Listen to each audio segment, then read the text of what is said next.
It is almost trivial, but I want to state it once more. It was quite simply a serious strategic mistake to phase out nuclear energy.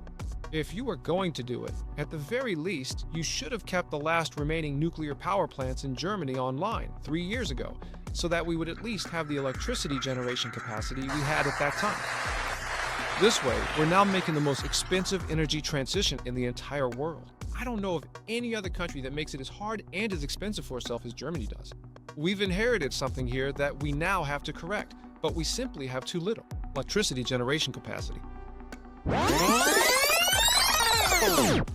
Germany will become totally dependent on Russian energy if it does not immediately change course.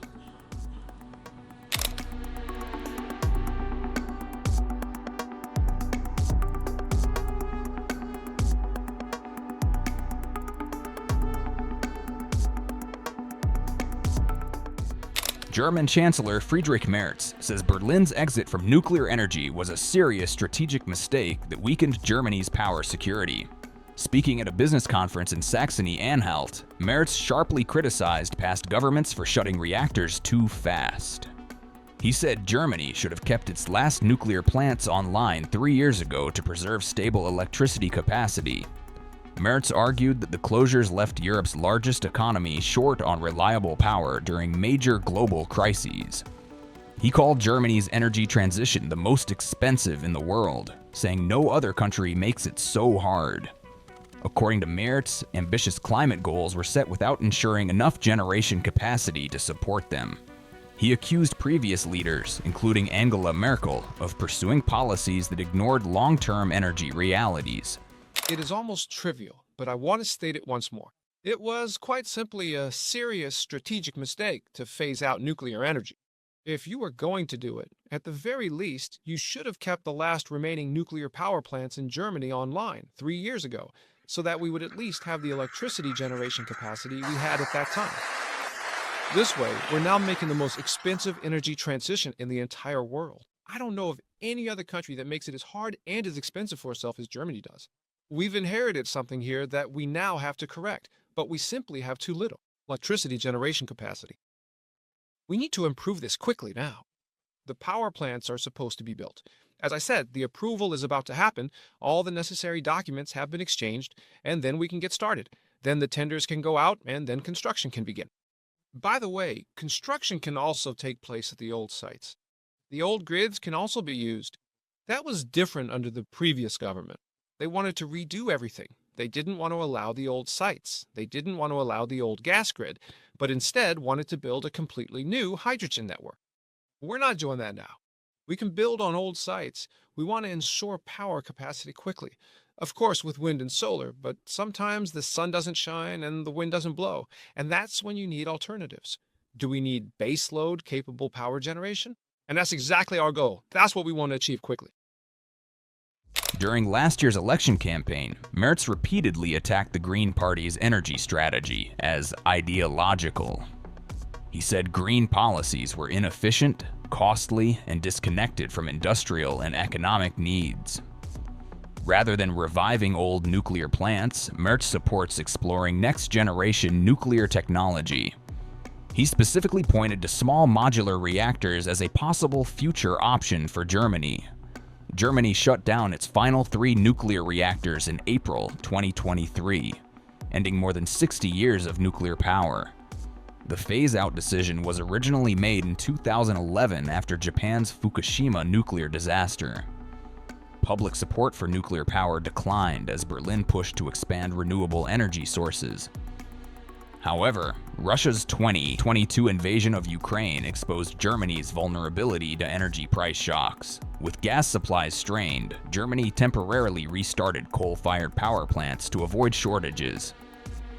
Across Europe, nuclear energy is regaining support as countries seek alternatives to Russian gas.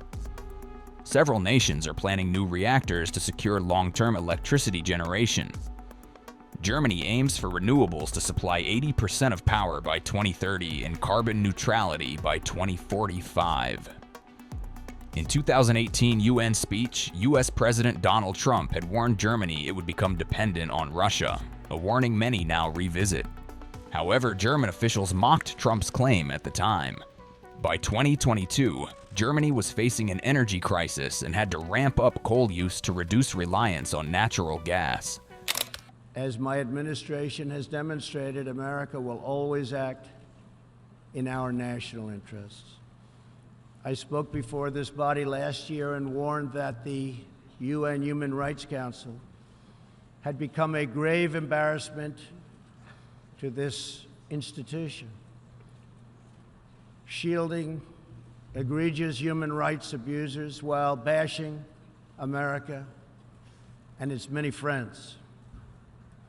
Our ambassador to the United Nations, Nikki Haley, laid out a clear agenda for reform, but despite reported and repeated warnings, no action at all was taken.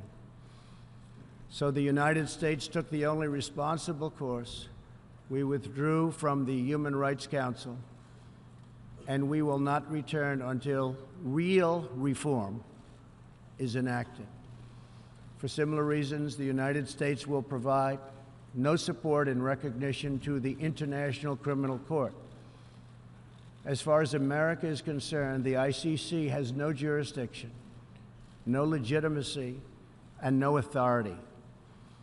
The ICC claims near universal jurisdiction over the citizens of every country, violating all principles of justice, fairness, and due process. We will never surrender America's sovereignty to an unelected, unaccountable global bureaucracy. America is governed by Americans. We reject the ideology of globalism, and we embrace the doctrine of patriotism. Around the world, responsible nations must defend against threats to sovereignty, not just from global governments, but also from other new forms of coercion and domination. In America, we believe strongly in energy security for ourselves and for our allies. We have become the largest energy producer anywhere on the face of the earth. The United States stands ready to export our abundant, affordable supply of oil, clean coal, and natural gas. OPEC and OPEC nations are, as usual, ripping off the rest of the world, and I don't like it. Nobody should like it. We defend many of these nations for nothing, and then they take advantage of us by giving us high oil prices. Not good. We want them to stop raising prices. We want them to start lowering prices, and they must contribute substantially to military protection from now on. We are not going to put up with it, these horrible prices, much longer. Reliance on a single foreign supplier can leave a nation vulnerable to extortion and intimidation. That is why we congratulate European states such as Poland for leading the construction of a Baltic pipeline so that nations are not dependent on Russia to meet their energy needs. Germany will become totally dependent on Russian energy if it does not immediately change course. Here in the Western Hemisphere, we are committed to maintaining our independence from the encroachment of expansionist foreign powers. It has been the formal policy of our country since President Monroe that we reject the interference of foreign nations in this hemisphere and in our own affairs.